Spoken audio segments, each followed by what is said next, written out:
Welcome to the Tech Egg. Don't get scrambled. Enjoy the video. You start here, power cycle your modem and router immediately, then connect one device with an Ethernet cable to remove wireless noise. Run a speed test and record download, upload, and latency so you have baseline numbers. Once done, check your modem lights and ISP outage status. Make sure the modem is in bridged or gateway mode as required. These steps isolate the problem fast, and they let you confidently move on to tweaks that actually change throughput rather than guessing. Now you optimize the path.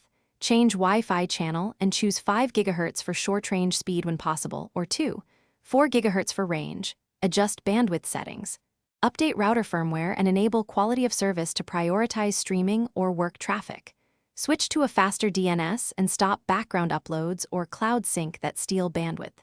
Scan your main device for malware and remove offenders. Once these are applied, test speeds again to see which change produced real gains and move to hardware fixes if you finish by addressing hardware and escalation. If your modem or router is outdated, swap to a DOCSIS 3. One modem or a Wi-Fi 6 router and retest. Make sure to test with a single wired device so results. Thanks for watching. Consider subscribing if I helped unscramble your problems.